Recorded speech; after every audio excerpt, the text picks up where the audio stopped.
Send in the Contrarian. Mr. Christman, you stand here accused of being a contrarian. A contrarian who believes that, unlike the numerous good people of this state, that the new Star Wars movie, Rise of Skywalker, is not the complete and abject failure. You have a different take, isn't that right? What is, in a nutshell, your opinion on the new Star Wars? Let me begin by quoting John Keats. Beauty is truth, truth beauty. That is all ye know on earth and all ye need to know. I believe that in the contemporary moment, when we go to see blockbuster tentpole franchise films such as Star Wars, it is absurd to want to see a good movie in a traditional sense. Goodness has been drained out of the process of making movies on that scale by consolidation of studios, by the vast amount of money involved. There is no room for art in any meaningful sense. And so seeking artistic satisfaction is folly. The only satisfaction, the only artistic enjoyment we can gain from watching movies like this is to observe unalloyed truth.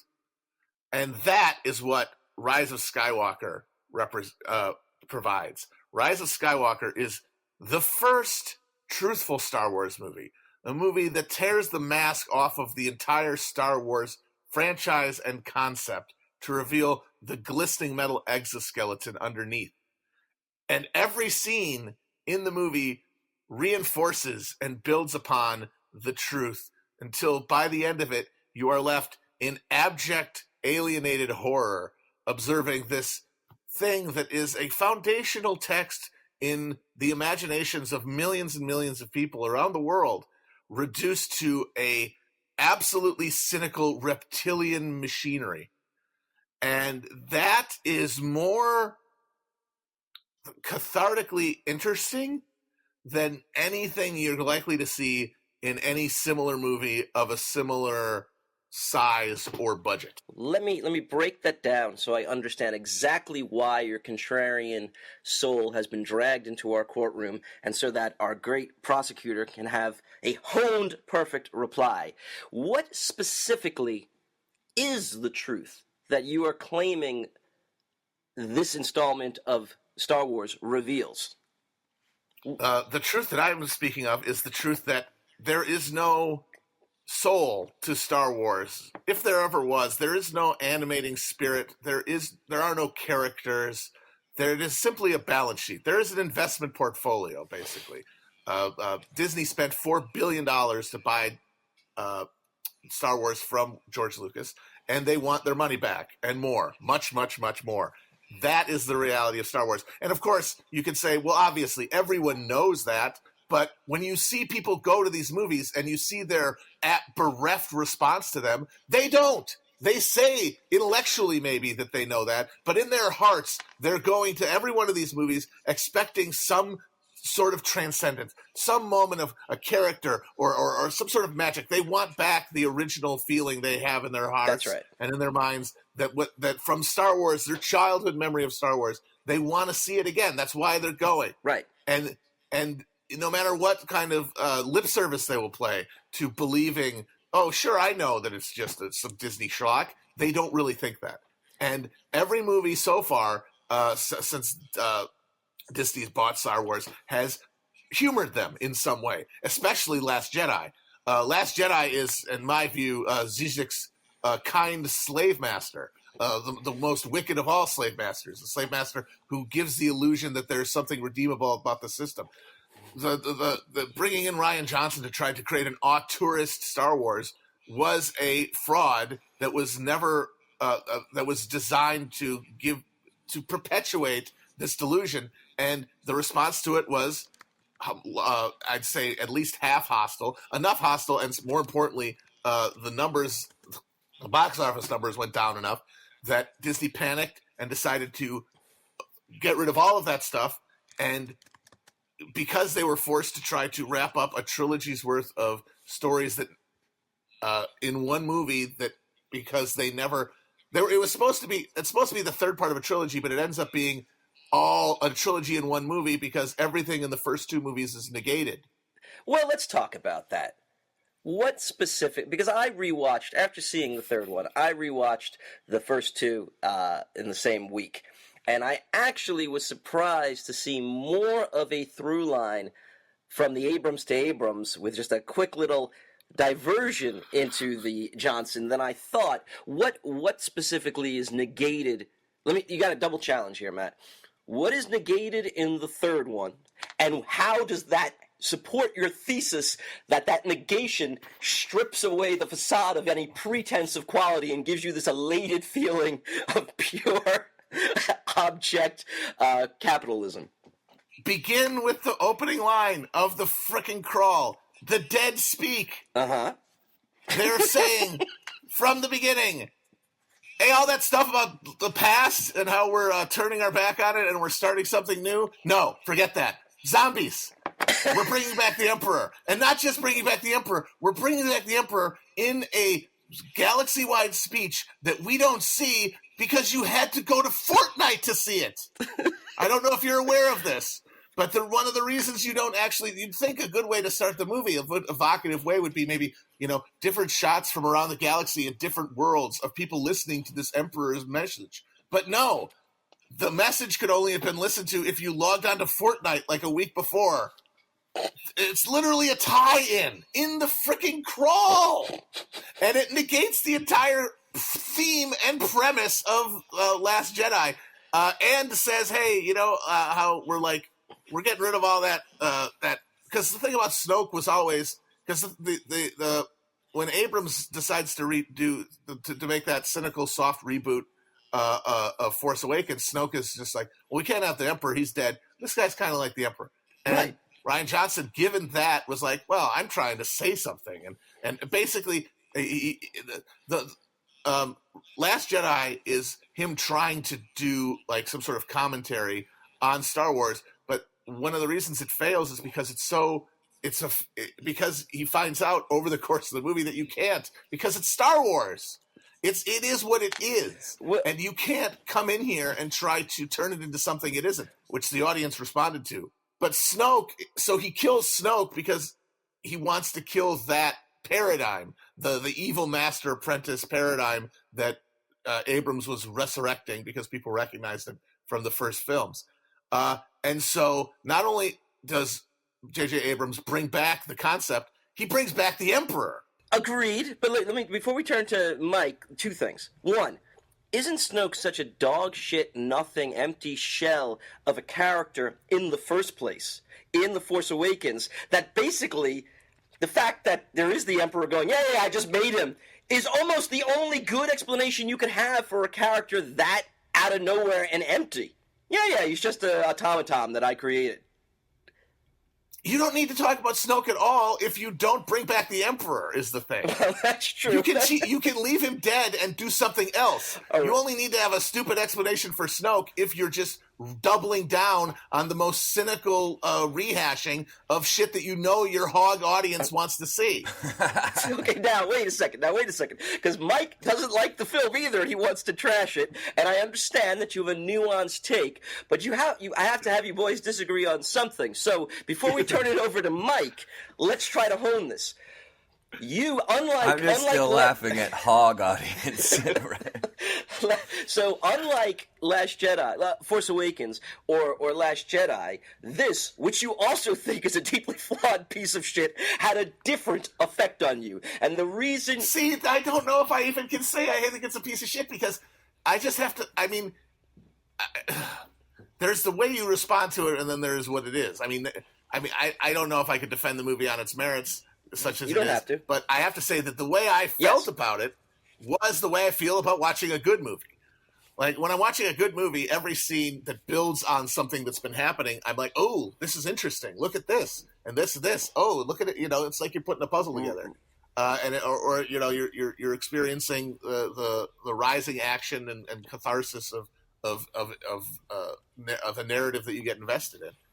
I felt that watching it, because every move was so perfectly cynical and honestly hateful that it became exciting to watch. I was excited to see how hateful it would get, and it kept getting more hateful and cynical and bereft of any even gesture towards originality. That I was excited by that. Okay, all right.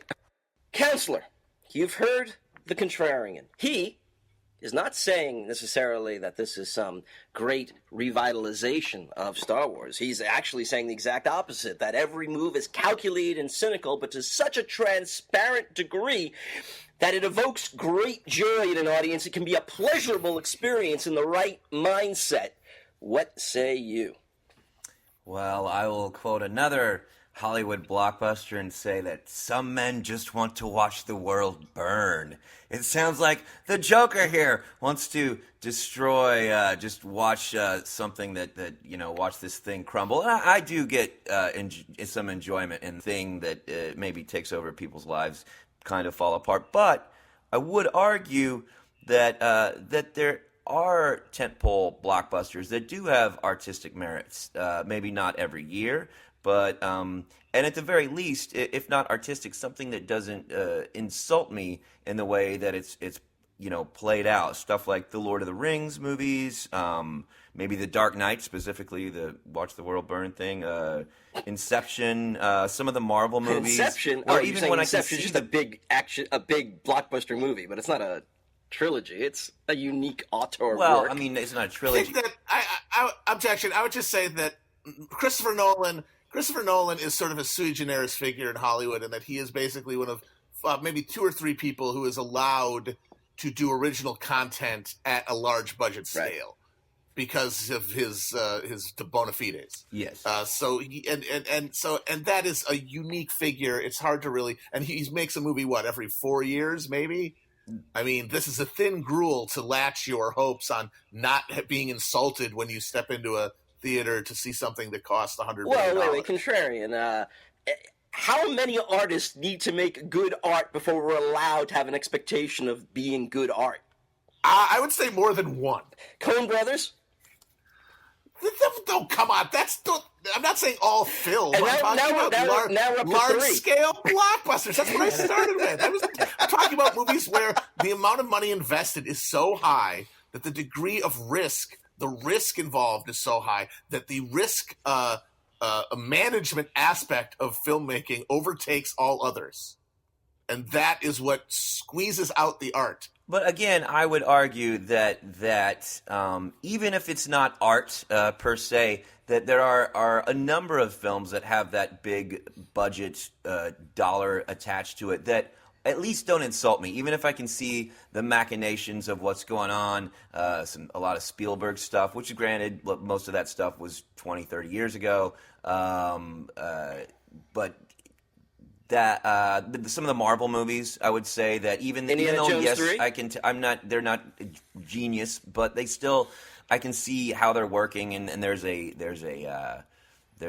formula, there's a act structure that is well in place, but they still don't tend to insult me, and I can enjoy them. As opposed to this that felt aggressively. I was even on board on some level with as stupid as it was after the awful opening crawl. There was about 40, maybe an hour of this movie where they're running around having adventures, and I honestly don't know what was happening, but I was on board. I was having a good time. I thought this is no more dumb than most of the things that happen in these other movies. But then there was a mark. It was about, I don't know, I guess about 90 minutes in when they introduced that every single one of the magic Star Destroyers that I guess were made from nothing. I don't know how they all came there.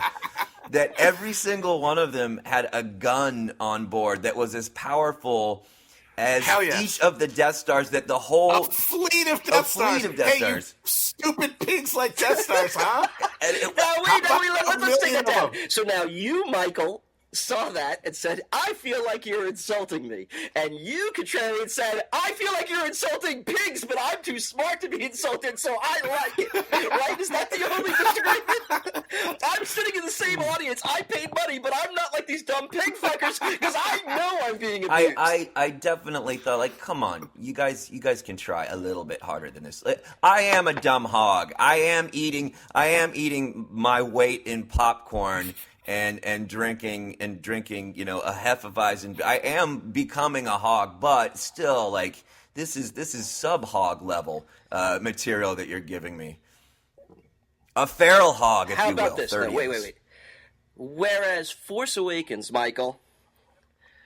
whereas Force Awakens mined the existing Star Wars mythology, didn't you find it wonderfully refreshing that this film was willing to mine the Harry Potter series by Voldemorting the Emperor and have him slowly regain his form with each attained pseudo-Horcrux? Wasn't that a fascinating way to reinvigorate the series? I honestly feel like this film was written by an AI bot that looked at all the giant tent poles and just cribbed little, like, you know, there was a part where the AI was like, oh, the analytical test scores reveal that in Lord of the Rings, people liked it when the writers of Rohan came. They love horsies. We'll put horsies in the movie. Now, wait a second. I'm going to defend one thing. I mean, you're going to defend horsies?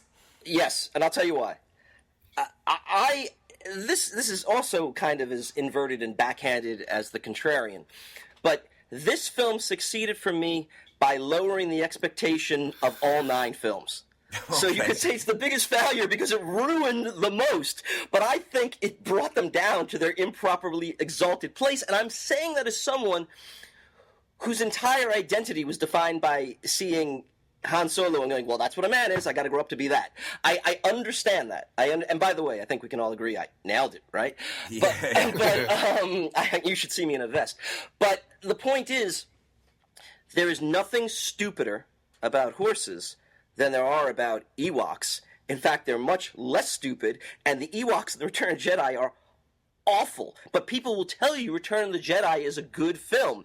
This, at least, are horses ridden by slaves to the Empire is much less dumb than teddy bears. I don't know. I think but the answer, there was no simple answer in Return of the Jedi. I'm not totally defending Ewoks, but there's no simple answer. Whereas on this, oh, you got you got good guys on horses that you want to get rid of. Well, tilt the Star Destroyer by 10 inches or whatever. All you got to do is tilt the ship a slight bit. Problem fucking solved. Also, I had the moment where my girlfriend's son was like, "Wait, they're in outer space," and she's like, "No, I guess they're by atmosphere. They're not suffocating. I guess they're not. There's still some ozone." So even a child was like, "Wait, what's going on?" I would have been cool if the horses all had space helmets on them. Or those little things that Qui-Gon Jinn and you would put in their mouth when they're underwater. Thing. Yeah, yes. that'd be good. Yes. All right, so let's move on to the fast-paced rest of the round, and Mike, you'll tie it up in Talktown because we are on so many levels of irony. We're losing the contrast of the debate, but it's time for the evidence round, and this should go quickly because the Contrarian is such a Contrarian. He has not brought evidence. So well, he kind of did because he already opened up by talking about the evidence that I brought. So okay, well then we'll still should just play it for our diehard fans, all 150 of them who insist that we do the show in the exact same way every time. I'm going to play your evidence. Would you like to set it? Well, you already did set it up, right? Well, I will set it up by I'll just read the full crawl that was explained. The full crawl in the movie says it says death. What does it say? The dead speak. The galaxy has heard a mysterious broadcast, a threat of revenge from the sinister voice of the late Emperor Palpatine. So they're bringing him back immediately. We don't ever get to hear that crawl unless you are a 11-year-old who has Fortnite, and this is the clip from Fortnite. Ooh, I didn't hear this. I'm interested. At last, the work of generations is complete. The great error is corrected. The day of victory is at hand. The day of revenge. The day of the Sith. That's it, and I have no idea. Wow. Like, makes nothing any more clear. A great error is corrected. I know, what a diss and to I Ryan don't- Johnson, right? I guess that Yes, is the a great Ryan error- Johnson thing. It is. The great error is clearly Last Jedi. No question.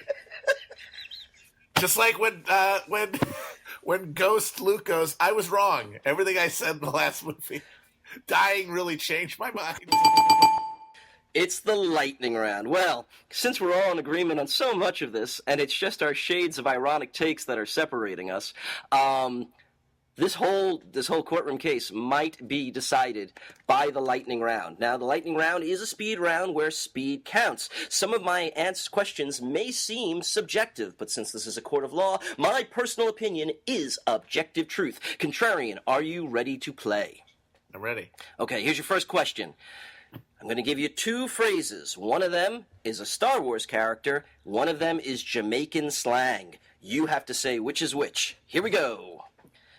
Eth Koth, Jeezum Peas. Those are your two choices. Eth Koth, Jeezum Peas. Which is a Star Wars character, which is Jamaican slang. I think G's and P's is Jamaican slang. Very good. It stands for, oh my God, G's and P's. Extra credit if you can tell me who Eth Koth is. I have no idea. He would be the Zabrak Jedi Council member in The Phantom Menace and Attack of the Clones. He also apparently makes several appearances in the Clone Wars series. Okay, wait, this next question is a little crass, but I'm not trying to be heteronormative here. I will have the other version asked to Mike, and I just didn't want you guys to pick the same characters. So regardless of sexual orientation, I am asking you, you can have sex with one Star Wars character, female. Now, not the actress, the character. Name the character, and if necessary, the character in which film, to explain what's your reasoning, who would you think you'd have the best sexual experience with? What's the name of the tentacle-headed Jedi girl? I think that's what she She's likes to be hot. called. Yeah, I Wait, don't remember her. Ahsoka? Yeah. Is that Ahsoka? Yeah, she's hot. Who's the tentacle-headed Jedi girl? Is that one of the prequels? Yeah, Okay. I'm down. All right. I like the tentacles. I'll accept that. I'll accept that because you kind of got your hensha kind of born in the same. Yeah, you got a little hentai action. It's good. hentai. Yeah, sorry. Okay, last one. This is a hard one, and I reserve my right to say whether you're right or wrong. What is the worst line of dialogue from any Star Wars movie? I'm including The Nine and Rogue One and Han Solo. I am not including the Clone Wars because I haven't seen any of them. Begun these Clone Wars have. I mean, I don't know how you beat that. Well, you just lost because I specifically said no Clone Wars. Oh wait, The movie. Oh, Attack of the Clones. Attack of the Clones. Begun the Clone Wars have. That's what Yoda says at the end of the movie. All right, you win. You win. You got 3 out of 3. That's going to be hard to beat. Are you ready, Michael? Yeah, I'm ready. It's time to play Star Wars character or Jamaican slang. Pasa pasa, panda baba. Pasa pasa or panda baba. Which is which? I'm going to say that pasa pasa is Jamaican slang. Very good. It means mix up. Do you want to tell me, do you know who panda baba is? I was thinking it was past the joint. No, Okay. no. You're right for the wrong reasons. Much like, I guess, J.J. Abrams, according to our Contrarian. The Ponda Baba is the Aqualish mercenary in New Hope who attacks Luke Skywalker in the Mos Eisley Cantina and then gets his arm cut off by Obi-Wan Kenobi. That would be Ponda Baba. The guy with the fucked up face, or I the don't know, walrus guy? Well, the guy with the fucked up face loses the arm, right? It's been a while. No, the walrus. I think the walrus guy does. The walrus guy. Well, that makes sense. Oh, yeah. I wonder what the hint was. Here on Wiki, it says Ponda Baba, parentheses, walrus man. So, yeah, it was the walrus man. All right, you can have sex with any Star Wars character, male, again.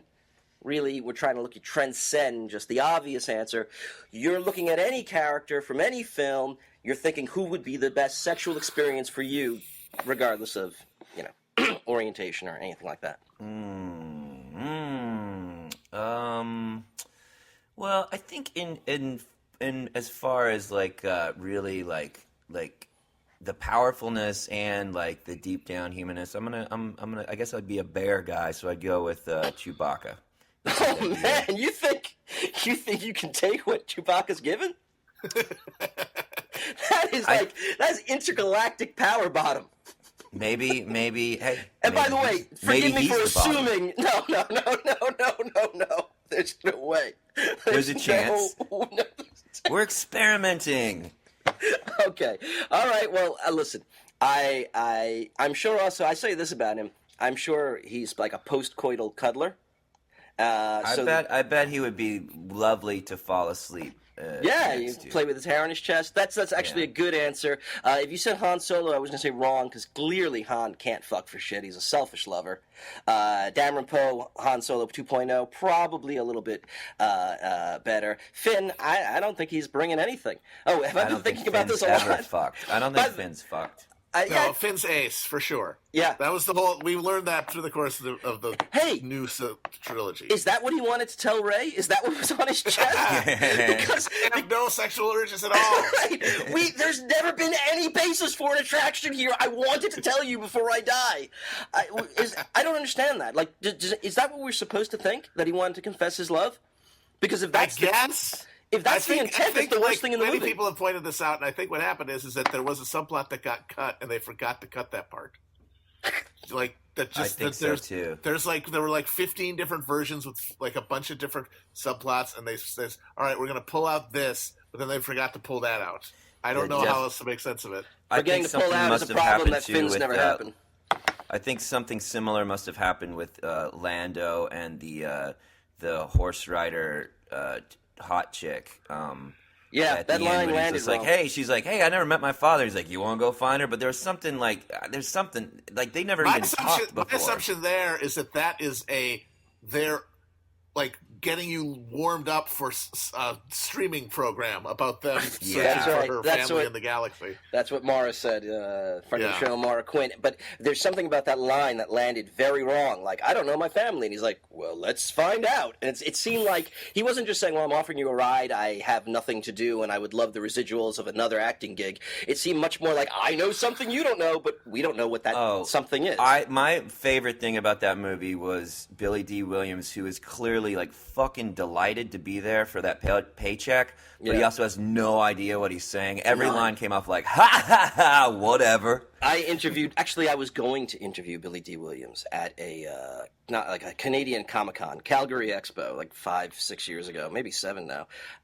And the dude, I don't want to cast aspersions, I don't know, but the dude didn't seem to be in his right head, whether that was chemically induced or something else, I don't know. So his own manager did the interview in front of an audience and fielded questions because he was so scared what was going to come out of Billy D. Williams' mouth.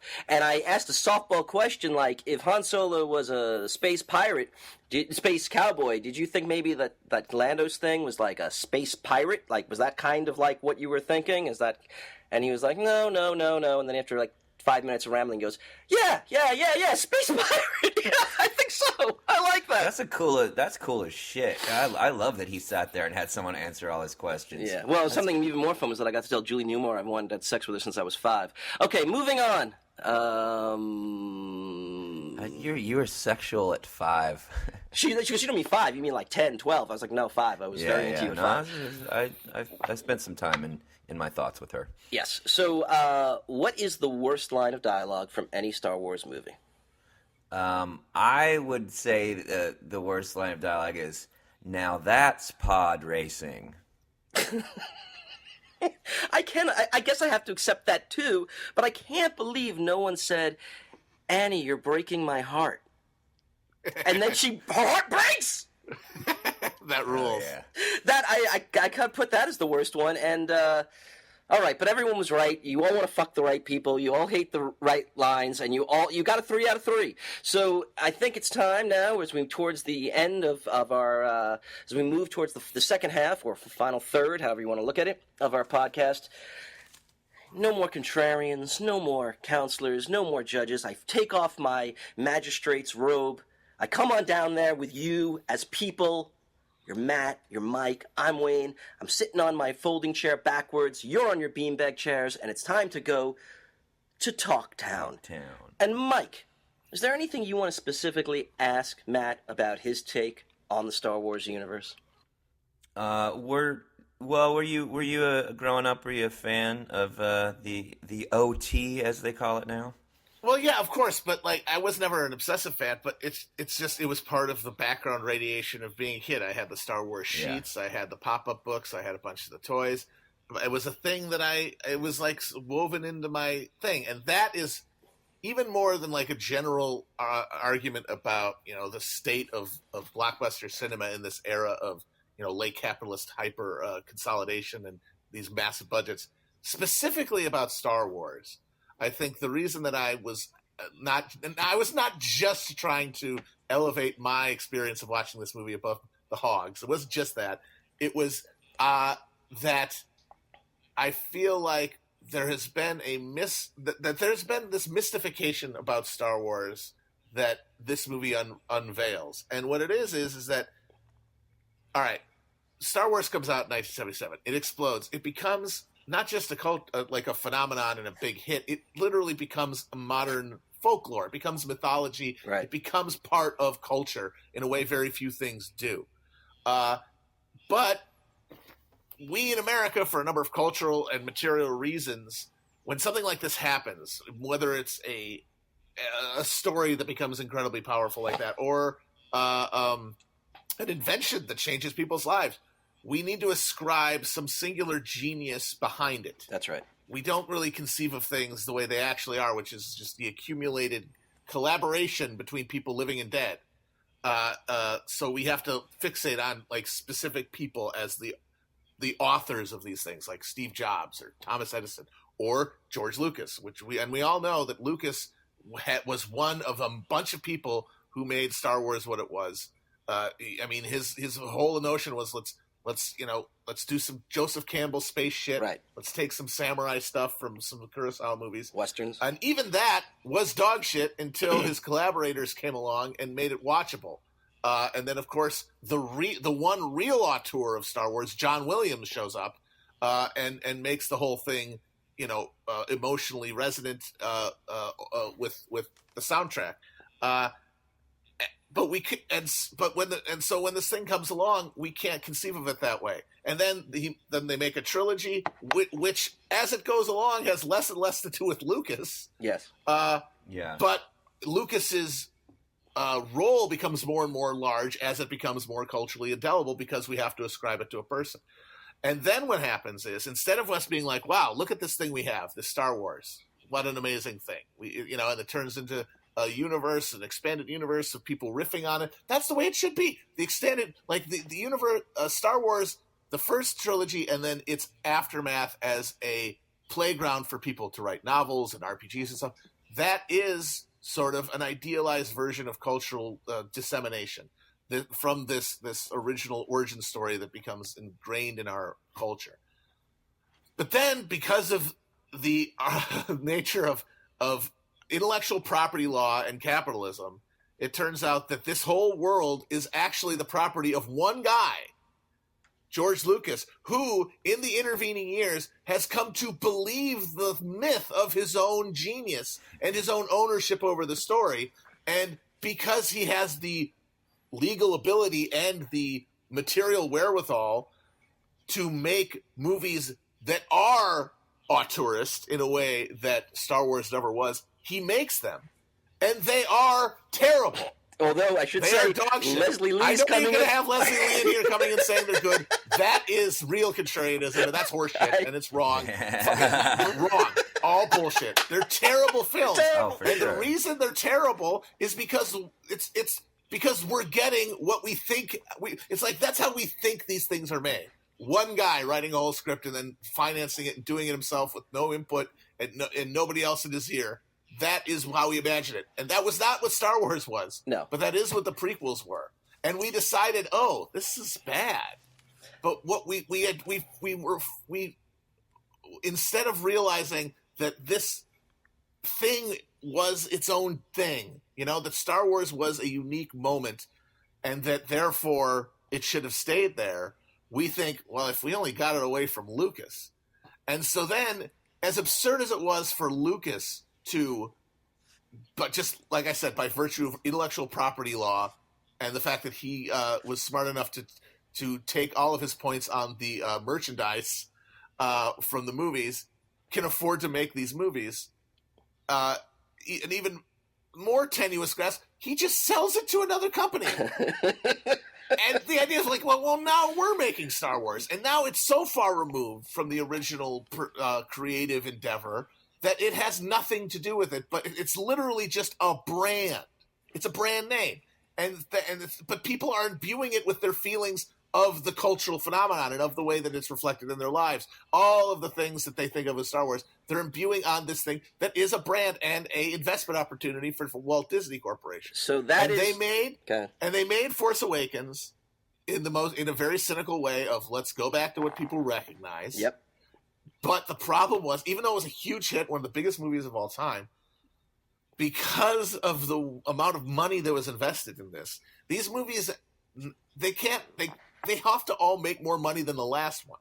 I mean, ideally, for this thing to really pay off, like when they're putting the things together, they're not imagining even a plateau. They're imagining it is going up every time, which it has to, just to fucking keep up with inflation. It's got to go up every time. So even the fact that there was any murmuring of discontent about Force Awakens, that it was too close to the originals, panics them. And they go, well, let's get a new guy in here to give it a real flavor of artistry. And so they let Rian Johnson go to town on it. And what he finds is that he can't. The whole movie, Last Jedi, is him banging his head up against the constraints of Star Wars as a culture because he's trying to do something that's impossible. He was trying to wipe clean and recapitulate a narrative that had already been ingrained in the brains of everybody growing up with Star Wars, even people who weren't even alive when it was originally released. And that was a failure because it was never going to work. And then they decide, oh no, we need to they panic again, and they say, shit, we got to give people what they want. More Death Stars, bring back the Emperor, the throne room. What do you guys like? We'll give you what you want. And it's purely cynical. It's purely mercenary. It's panicked more than anything, because they had to frantically put this story together in such a way that the third movie in a trilogy should not have to hold all that narrative together and all those arcs. Those should be things that already have been established for two movies. So, Michael, that is your response to Michael's question: were you a fan of Star Wars as a kid? I'm just saying is that that's why I liked watching it, is because by the end of it, the myth of Star Wars has the myth of a continuing Star Wars, the idea that these are Star Wars movies in any meaningful sense, is gone.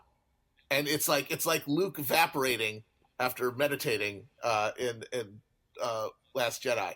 It's it feels to me like the third movie in the third trilogy has negated the concept of Star Wars.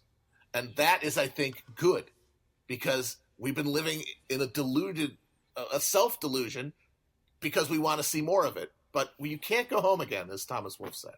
I mean, I think even just from the start of this new trilogy, right when they announced it, there was a part of me is as much as I loved growing up with the original trilogy and then hated all the prequel stuff, I was like, I don't want to see an old Han Solo.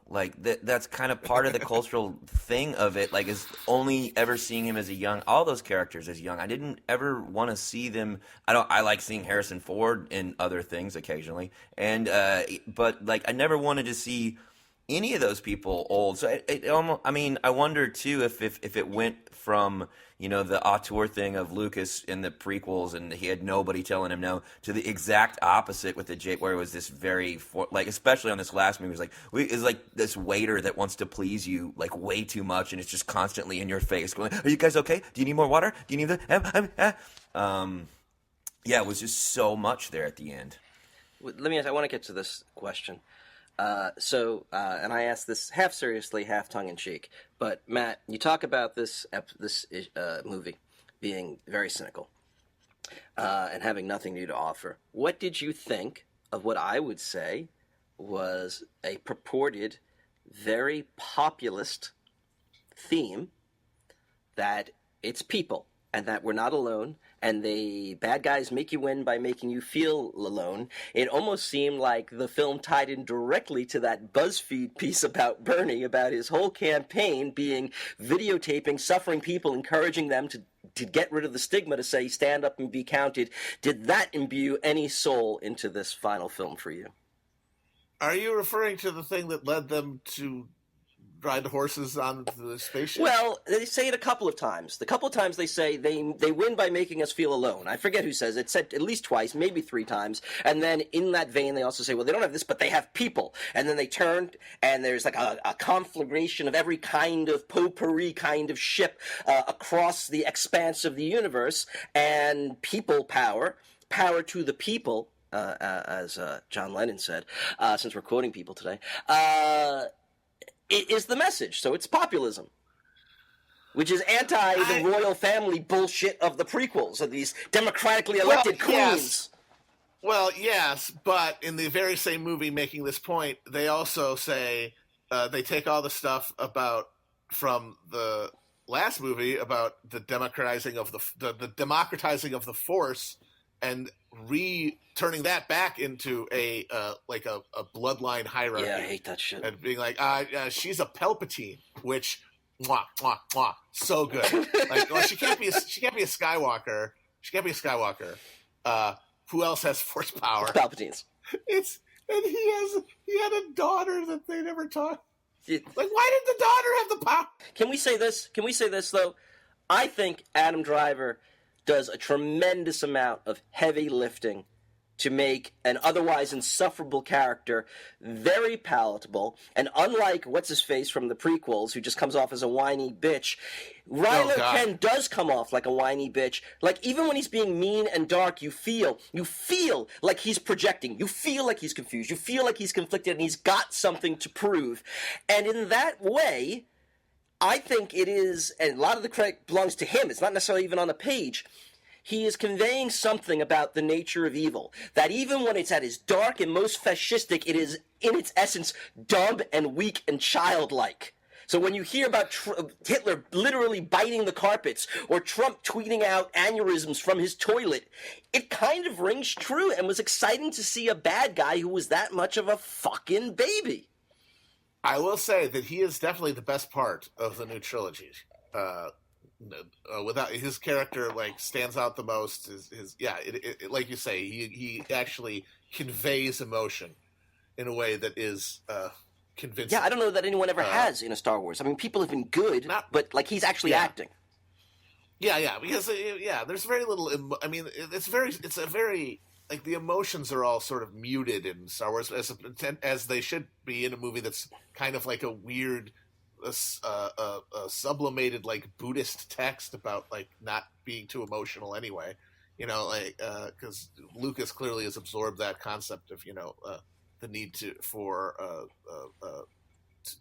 distance oneself from desire, and so all the emotions in those movies are relatively muted. And yeah, he has no ability when he was in charge of the prequels to make Anakin seem anything more than just a little petulant bitch. Yes. So yeah, like, he's the first character in a Star Wars movie to actually feel like someone who is feeling something. Like, Rey mostly looks like she's feeling indigestion. You know what? I didn't like Rey at first. I rewatched them. I actually think Rey is good. And now what I like about Rey is, this is why I don't understand people who say that, oh, there was this subtext, there was this romance. I think Daisy Ridley very, very, very deliberately conveys no sexual attraction to any male character. I don't mean in a gay way. I just mean, like, that's not what that character's about. It's not a love interest. It's not a romantic lead. She is a warrior. And I like her commitment. Yeah, Kylo is clearly way more into her than vice versa. That's and I don't see her into Finn or Poe at all. People are like, oh, we didn't do anything with that. What did you think there was to be done? How much of a character did you think Finn and Poe were in the first place?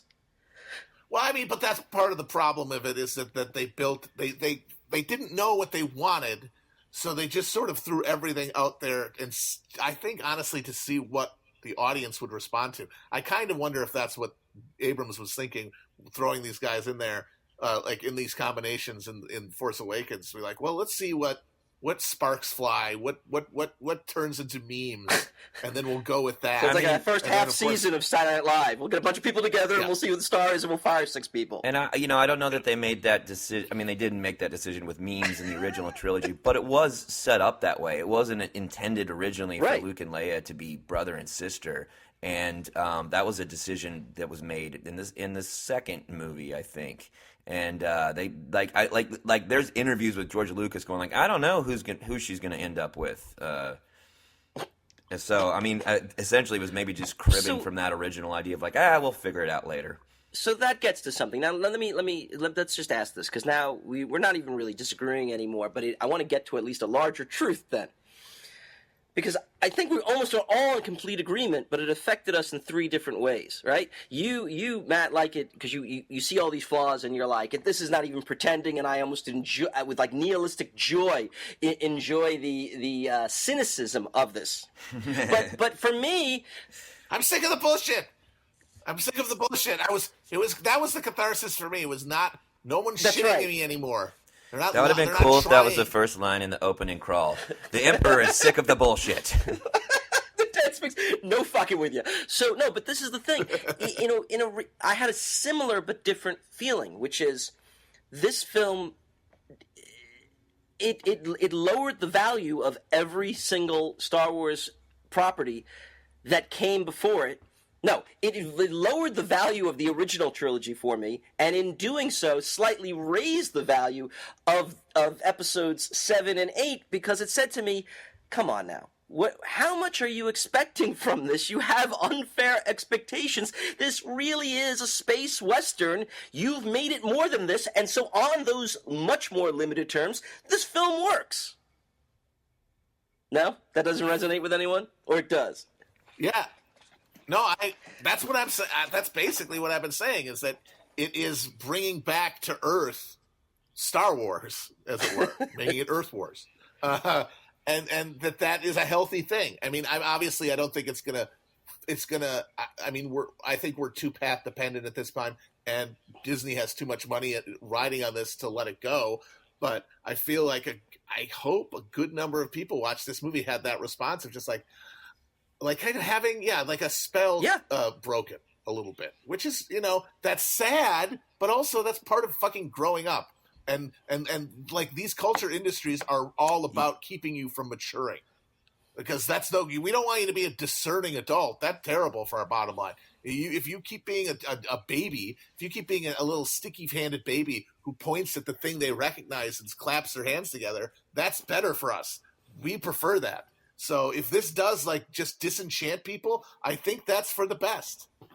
Well, I hear that. I would agree in that, and just of a different, there's probably are some people that felt that way, and that happened to me with Phantom Menace, where I was such a big Star Wars fan, and I was like, I don't know, 18 or 19 or however old I was, and waited in line for Phantom Menace, and it was so bad, and that was the point that I realized, I should never blindly put my faith in any artist that the next thing they do is going to make me feel like the thing they did before, because they're all just figuring it out as they go along as well. So I think that, I did get that kind of, I get the nihilistic joy. I didn't go into this thinking, there was no way I'm going to ever be hurt by a movie again since that Phantom Menace. George Lucas has got you to close your heart.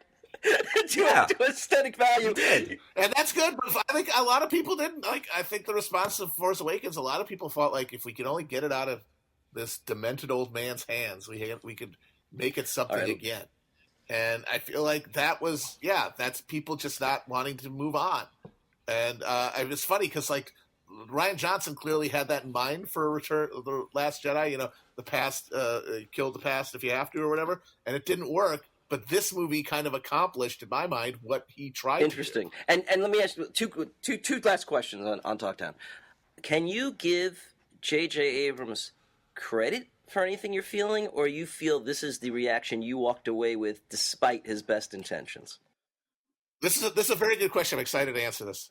From the output of J.J. Abrams' career, I have come to the conclusion that he is a deeply hateful person. I honestly think that he actually hates the audience as a concept. I feel like when he makes a movie, he is in the Kent Brockman, that ought to hold the little SOBs mindset. That he feels like what he gets off on is not dream weaving or any of that Spielberg shit. It is manipulating. It's pressing a button and watching you stupid pigs do what I knew you were going to do. That's what all great art does, though. It's all a trick. It's all manipulation. Yeah, but I feel like different artists approach it differently. And they have different self-mythologies about it. They have different motivations about how they're doing it. I feel like Abrams nakedly enjoys the most cynical, market-based manipulation part of it. I feel like he like the Emperor, that he is like the dark side of filmmaking and of creativity. Like he gets because there's a dark and light side to all this stuff. You know, there's manipulation in the purest and purity. You know, it's all shot through with each other. And he is a pure embodiment of just the most cynical aspect of large scale filmmaking. And not even filmmaking, but like he makes TV shows and stuff. Like his whole mystery box thing, like that was his calling card for years. And that's a marketing thing. That's not about making a film. That's not about making like creating something. That's about, hey, pig, idiot. Look, you want to know what's in this box, don't you? You got to pay me $17. You stupid piece of shit. Yeah, this is so shiny. Look at this nice shiny. Ooh, look at the wrapping paper. yes, huh? You want to get in that, don't you? Don't you, you dumbass? So I feel like, I feel like Abrams is doing this on purpose. I feel like this is intentional. I think so, too. Because I don't feel like he's trying to kill Star Wars necessarily, but I feel like he is revealing and kind of reveling in, like, when they brought him back in to do Crisis Control after Last Empire or Last Jedi, I feel like he just was like, of course, you dumbasses, it wasn't like what you expected, and you all freaked out, you dumb little pigs. Well, I got it for you. Oh, you want it? You got mad because you didn't get it? I'll give it to you. As H.L. Mencken said, American democracy is the belief that the American people deserve what they get good and hard. And he embodies that maxim. Well, closing question in Talktown. Now, you said that something, now it's in the hands of Disney. There is no room for error. It is all about cold calculation. And actually, the funny thing is, even when I was a little boy, I didn't like Return of the Jedi, okay? Because I hated the Ewoks. I was old enough to know that the Ewoks suck. And I said then, I didn't like that one. It's like a Disney film. And lo and behold, look what happened. Yeah. I said, everyone who's dead comes back to life, and there are teddy bears. It's a Disney. I was a really fun kid in 4th grade. But because my brothers were 7 and 10 years later, and everyone else was like, I liked it. I'm like, here's why you're wrong. But to that end, have you seen The Mandalorian? I've only seen the MK Ultra experiment known as Baby Yoda. I gotta tell you, it's all about mythos. It's paint by numbers. It's using existing tropes, but at least it's using pre-existing tropes, the way the original Star Wars used westerns and Shogun warriors. And I think it's excellent. I think it's shockingly good, and I'm furious that I have to have a modicum of respect for Jon Favreau. Furious about it. And so, yes, it's Disney, and yes, it's tropes, and yes, it's a property, and yes, it's being made with cold, crass business decision, but I think it is the best Star Wars story since A New Hope. Well, I haven't seen it, but apparently it's not an overarching narrative. It's like more episodic, right? Like very picaresque, one-offs. Very Western TV show type of thing. Yeah, like that. Like I said, the golden age of Star Wars was after the trilogy was finished, and people were doing the riffs. It's very much like where that. they were riffing. It's very much like that. Like the extended universe books that people love. I never read them, but I know a lot of people have very good feelings about them, and they were all very heartbroken when Disney just said, "Oh, by the way, those aren't canon," which everyone accepts. And like I said, this is the monstrosity of the capitalist intervention in our dream making, is that this fucking company, by virtue of the fact that they bought a piece of paper from fucking bullfrog-ass George Lucas, can just say, hey, all this stuff that you guys have like cared about your whole lives, it doesn't count. And because we're the only ones who can make stuff that you can consume that isn't made by some guy in his backyard and put on YouTube, You have to accept that. And I don't everyone, even even know if they what were a annoyed bullfrog by it, is. they just had to. And that's another thing that I appreciated about this movie is that if it disenchants people, it'll maybe get them back to this idea that these mega narratives that are controlled by this company that can only make things on this huge scale they're not the thing you think they are. They're not Star Wars. I'm going to move on to the final closing statements. I don't know what. Usually we tell our guests this is where you say a point you didn't get a chance to make. But here's the deal. I think we've said a lot. I'm going to switch the order so that the contrarian Matt has the last word before the judge, me, rules. I'm going to let the counselor go first and say, please make your case to say, not that this film is bad. We all know that it has flaws. But why it's bad and why its badness is only bad, and no silver lining of goodness can be drawn from it, which I guess is your job to explain. Well, I mean, like I said, it was at about 90 minutes in, it felt like when you're listening to a podcast or like watching something on YouTube and you hit that thing where it can go to *2 speed or *3 speed. Everything, like all of a sudden, once they introduced guns that blow up planets, it was just fucking nuts. And then it was like I just quickly throw out some of just the insane things that I just left laughing because they were so fun. The 2 minutes where we think Chewbacca's dead, the 2 minutes that we think C-3PO's dead. The horses, the fact that we introduce one of the prettiest women on the planet, Carrie Russell, but inexplicably decide not to show anything but her eyes for 2 seconds for no reason. She's wearing a helmet the entire time, and she's the love interest, I guess. Maybe no, I don't know. Yeah, I really didn't need the that Knights character. of Ren, which they I guess introduced kind of in a flashback in the first movie and built up as these like badass motherfuckers that look like the Black Knight from Monty Python, but their entire role in this film is just to get killed at the end. They watch Kylo Ren make a helmet and then they get murdered by him. I thought that at was the funny. end. I did like that scene when he comes in with the helmet that looks like a bowling ball, and they're all kind of thinking about it. Although very hard to believe that Kylo Ren can't sense who the spy is. Oh yeah, I mean, honestly, that spy idea, like, you could have built a movie around that and not had the Emperor in it. Maybe, I don't know, but like that, yeah, that was a quick throwaway. The fact that they had to introduce 6 new characters into this thing that's supposed to be tying up a trilogy, the last line of the movie that I laughed out loud was just like, "My name is Rey Skywalker," and I mean, it was just like.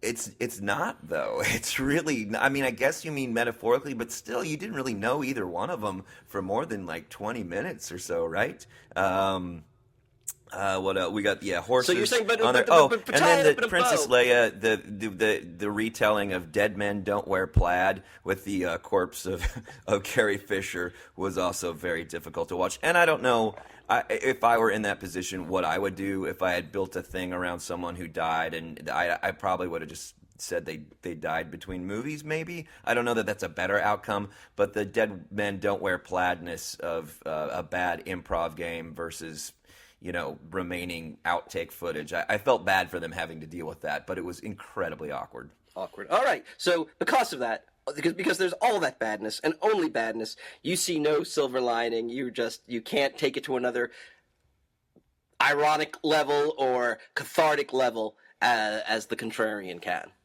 For the basis of this podcast, no.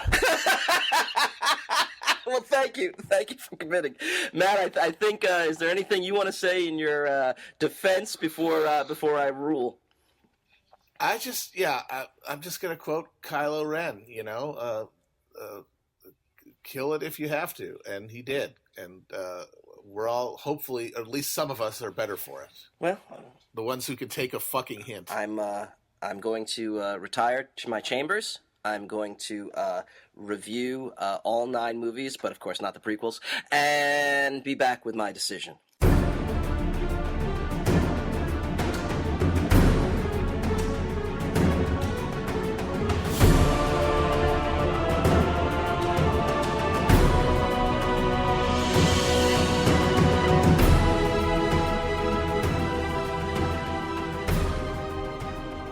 I'd like to thank both you gentlemen, that this last movie has flaws. There's no dispute in the courtroom there. I'm shocked that nobody mentioned that Palpatine's plan seems to change 6 times, and it's always like, yeah, I meant to do that. Kill her. No, kill her. Oh, she's here. I'll kill both of you. I'll kill both of you. I'll kill you. This is what I wanted. This is what I planned all along. Yes, the pieces all fall together. That was actually my biggest criticism of the film. I didn't really understand what the bad guy's plan was. It seemed that no matter what happened, he was going to say, I meant to do that. And that he's never learned that he can't get hurt by his own lightning. This is like the third time. This is the third trilogy that he's gotten fucked up by his own laser lightning. Okay, but this kind of goes now to the contrarian's point, and how dare you interrupt the judge during the delivering of the ruling. But think back to Return of the Jedi.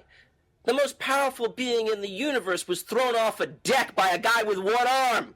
It was always stupid, which really gets to what I think the contrarian is saying. Now, because I don't have the kind of cool internet cred that our contrarian did, I couldn't just sit in my seat scoffing at all the dumb little monkeys clapping, but I did have the exact same catharsis that he did. Star Wars quite simply defined my entire identity. I am an old man, so it is my earliest childhood memories. I saw it in the theater 4 times when I was a little boy, and it defined my ideas of good and bad. When I got older, I saw that, Lawrence Kasdan can write dialogue, so Empire Strikes Back could make an argument that it's actually a decent movie because it's a pretty good yarn. It ends with a great downer, so it's a fantastic middle piece because it's got that nadar at the end, and the dialogue doesn't suck. Cool. Everything else is kind of dog shit. And this film did liberate that from me. This film did say, look, if I play this John Williams score, you're going to feel hopeful. And if I play this part, you're going to feel energetic. And as long as I tell you there's a good guy, and as long as there's a bad guy, and as long as there's a big battle at the end, and as long as there's a secondary story about a Jedi's journey, you're going to say, yay. And the truth did. So it does have that effect, whether you want to or not at some degree. And I was grateful that it had good jokes in it. It was funny. I thought Babu Frick was funny. I'm sorry. He made me laugh. And I'm glad it had a populist message. It might have been shoehorned in. It may have been corny. We've got people, so they can't jam their technology because they're horses. That's how they make you feel alone. And I was grateful at least that if I am going to be so vulnerable on a pathological level to a franchise, that at least it's a populist message. So it'll serve some good. And it made me not hate the other two nearly as much because I'm like, yeah, this is what it is. It's a kid's movie, good and bad.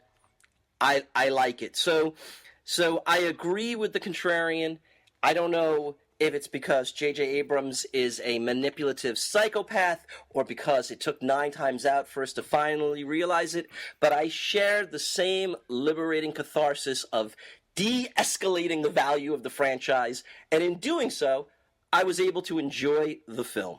And therefore, this court finds for the contrarian. Woo! There you go.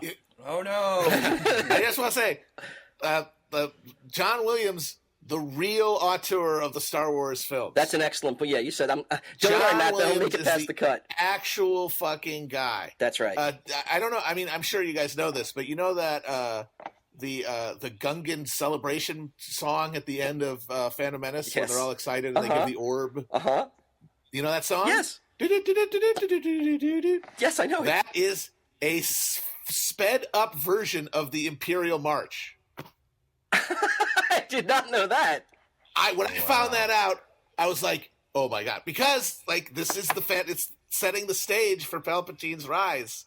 And so they're all celebrating, but it's literally the same song that the Emperor is going to have. Genius. That is the John smartest Williams, thing. the real genius of Star Wars. And the crazy factoid is that for a while before they got Johnny Williams, they were chasing down for real. They were chasing down Jefferson Starship to do a rock soundtrack to the first movie. There would not have been any. That would have been it. There would never. Star Wars you would would have been never. its own movie. It would have. There would never would have been a Return of the Empire Strikes Back. Never would have anything else.